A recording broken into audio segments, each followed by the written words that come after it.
Hello વિદ્યાર્થી મિત્રો, કેમ છો? મજામાં છો ને? તો બંસીધર વિદ્યાલયમાં આપ સૌનું હાર્દિક સ્વાગત છે.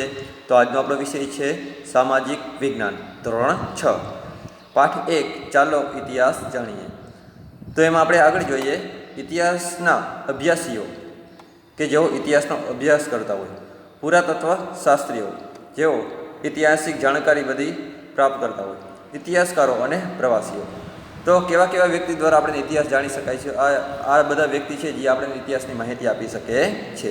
તો કેવી રીતે જોઈએ આપણે બધું? માનવ સમાજનો ભૂતકાળ જાણવા આપણને પુરાતત્વ શાસ્ત્રીઓ, જેને અંગ્રેજીમાં આર્કોલોજિસ્ટ કહેવાય છે.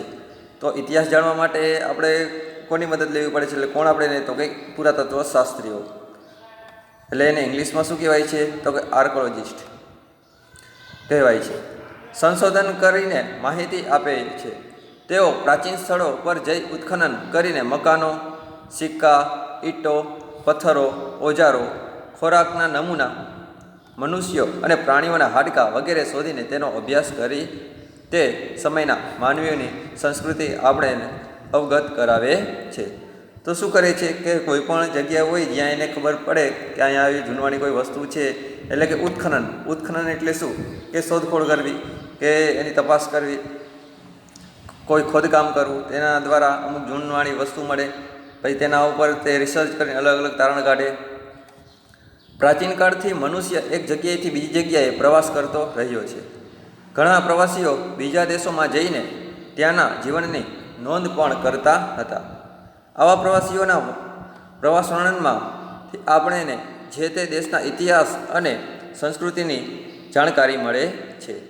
તેમાં મેગેસ્થનીસ, પ્લિની, ફાહિયાન, યુઅન સ્વાંગ જેવા મુસાફરોનો સમાવેશ થાય છે. તો આ બધા શું છે? મુસાફર જે વિદેશમાંથી ભારતમાં પ્રવાસી આવ્યા હતા અને ભારતની અલગ અલગ પ્રકારની નોંધણી કરી હતી.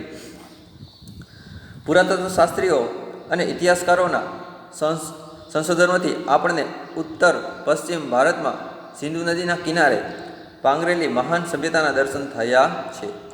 ભારતમાં આજથી 4500 વર્ષ પહેલાં અનેક શહેરો અસ્તિત્વમાં હતા. એ જ રીતે ગંગા નદીની આસપાસના ક્ષેત્રોમાં આજથી 2500 વર્ષ પહેલાં ઘણા બધા શહેરોનો વિકાસ થયો હતો. તે પણ જાણી શકાય છે. આ બધા સાધનોથી તે સમયના માનવ સમાજના રીત રિવાજો, ખોરાક, પોશાક, ટેકનોલોજી તથા સંસ્કૃતિની માહિતી મળે છે. ભારતના અનેક શહેરો અને ગામડાઓ શોધી તેમને આપણને કપાસ, જવ, ઘઉં ઉપરાંત તે સમયના પ્રાણીઓની માહિતી આપી છે. બરાબર? કે તે સમયમાં લોકો કયા અનાજનો ઉપયોગ કરતા, એ દરેક માહિતી આપણે મેળવી શકાય. ઇતિહાસકારો ભૂતકાળનું અધ્યયન કરનારા મહત્ત્વના વિદ્વાનો છે. તેઓ મળી આવેલા સાધનોનું વર્ગીકરણ કરે છે, સંશોધન કરે છે, હસ્તપ્રતો દસ્તાવેજો, અભિલેખોમાંથી માહિતી એકત્રિત કરે છે અને પછી યોગ્ય રીતે તેનું આલેખન કરે છે. પુરાતત્વ શાસ્ત્રીઓ અને ઇતિહાસકારો ભૂતકાળને આપણી સમક્ષ જીવંત કરે છે. ભૂતકાળને આપણી કેવી રીતે રજૂ કરે? જીવંત કરે છે. એટલે કે આપણને અંદાજો આવી જાય, કે ખબર પડે કે ભૂતકાળમાં આવું બધું હશે. ભૂમિનું નામ. આપણે આપણા દેશને બે નામોથી ઓળખીએ છીએ, ઇન્ડિયા અને ભારત. આપણને ખબર છે ઇન્ડિયા એ કહેવાય છે, ભારત એ કહેવાય, હિન્દુસ્તાન પણ કહેવાય છે. ઇન્ડિયા શબ્દ ઇન્ડસ પરથી ઉતરી આવેલો છે. ખાસ યાદ રાખજો કે આપણે આપણા ભારતને ઇન્ડિયા કહી છે. ઇન્ડિયા શબ્દ ક્યાંથી ઉતરી આવ્યો છે? તો ઇન્ડસ પરથી ઉતરી આવ્યો છે, જેનો સંસ્કૃત ભાષામાં સિંધુ કહેવાય છે. ઇન્ડસ જે શબ્દ છે એનો સંસ્કૃત ભાષામાં શું કહેવાય છે? તો કંઈક સિંધુ. પ્રાચીન ઈરાન અને ગ્રીસના લોકો સિંધુ નદીથી પરિચિત હતા. તેઓ આજથી 2500 વર્ષ પહેલાં તે પ્રદેશના સંપર્કમાં આવ્યા હતા. ઈરાનીઓ સિંધુ નદીને હિન્ડોસ અને ગ્રીસના લોકો ઇન્ડસ કહેતા. ખાસ યાદ રાખજો કે ઈરાની હતા, ઈરાની, બરાબર? જે ઈરાની લોકો હતા એ સિંધુ નદીને શું કહેતા? હિન્ડોસ કહેતા. સિંધુ નદીને શું કહેતા? હિન્ડોસ. અને જે ગ્રીસ દેશ હતો, ગ્રીસ, એના જે લોકો હતા એ શું કહેતા? તો કે ઇન્ડસ કહેતા. શું કહેતા? સિંધુ નદીને ઇન્ડસ કહેતા. તેઓ આ નદીના પૂર્વ કિનારે ઇન્ડિયાથી ઓળખતા. બરાબર? જે આ નદીનો જે પૂર્વ કિનારો છે એને કયા નામે ઓળખતા? ઇન્ડિયા. એટલે આપણે પણ સ્વીકારી લો આપણો દેશ ઇન્ડિયા. ભારત એવું નામ ઋગ્વેદમાંથી આપણને જાણવા મળે છે. તો જે ભારત નામ છે આપણી ભૂમિનું, એટલે કે જે આપણે વિસ્તારમાં રહી છીએ, જે આપણો દેશમાં રહી છે, એનું નામ ભારત, એ આપણને ક્યાંથી મળેલું છે? તો કે ઋગ્વેદમાંથી. ઋગ્વેદથી આપણને જાણવા મળે છે. ભરત નામનો માનવ સમૂહ ઉત્તર પશ્ચિમ ભારતમાં આવીને વસેલો. તેમના નામ પરથી આપણો દેશ ભારત તરીકે ઓળખાય છે. તો ખબર પડી કે તમને આપણા દેશનું નામ ભારત શું કામ કહેવાય છે? તો કે ઉત્તર પશ્ચિમ જે દિશા છે એમાંથી એક માનવ સમૂહ, એટલે માનવ ઘણા બધા લોકો, એ લોકોનો સમૂહ હતો, એનું નામ શું હતું? ભારત. બરાબર. તેમના નામ પરથી આપણો દેશ ભારત તરીકે ઓળખાય છે. આ સમૂહનો ઉલ્લેખ સંસ્કૃતની આરંભિક કૃતિ ઋગ્વેદમાં પણ મળે છે. હવે જે સાલવારી, સાલવારી એટલે શું? તો આપણે એક ગણના કરી છે, આપણને ખબર છે કે ઈસવીસન અથવા ઈસવીસન પૂર્વે, જેમ કે અત્યારે છે ઈસવીસન 2021, તો આને સાલવારી કહેવાય. બરાબર, કે જે વર્ષની ગણતરી હોય એને સાલવારી કહેવાય. તો જો અલગ અલગ સાલવારી પણ બે પ્રકારની છે. બરાબર, આપણે ઈસવીસન વાંચેલું છે ને ઈસવીસન પૂર્વે પણ વાંચેલું છે. તો જોઈએ આપણે, ઇતિહાસમાં સમયનું ખૂબ જ મહત્ત્વ છે. ઘટનાઓ સમય અને સ્થાનની સાથે લખી શકાય છે. આપણે સમયે તારીખ, માસ અને વર્ષ સાથે સાંકળીને સમજીએ છીએ. જેમ કે 20 જુલાઈ 2018 શુક્રવાર. આ પ્રમાણે સમયની ગોઠવણી ઈસુ ખ્રિસ્તીના જન્મ સાથે સંકળાયેલી છે.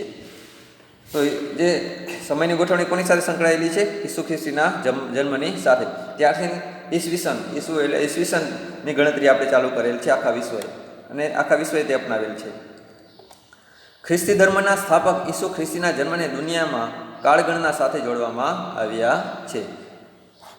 આપણને ઈસવીસન એમ કહીએ, અંગ્રેજીમાં એડી એટલે એનો ડોમિની. તો યાદ રાખજો, ઈસવીસનને શું કહેવાય અંગ્રેજીમાં? ઈસવીસનને કહેવાય એનો ડોમિની, એટલે ટૂંકમાં આપણે એને કહીએ એડી. એટલે ઈસુ ખ્રિસ્તીના જન્મ પછીના વર્ષો, ઈસુ ખ્રિસ્તીના જન્મ પછીના વર્ષો એને શું કહીએ? ટૂંકમાં આપણે એડી કહેવાય, એટલે ઈસવીસન કહી છે. દાખલા તરીકે ઈસવીસન 2000 એટલે ઈસુ ખ્રિસ્તીના જન્મ પછીના 2000 વર્ષ.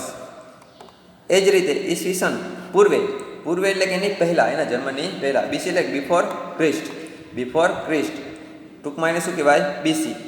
એટલે ઈસુ ખ્રિસ્તીના જન્મ પહેલાં. ઉદાહરણ તરીકે ઈસવીસન પૂર્વે 2000 એટલે ઈસુ ખ્રિસ્તીના જન્મ પહેલાંના 2000 વર્ષ પહેલાં.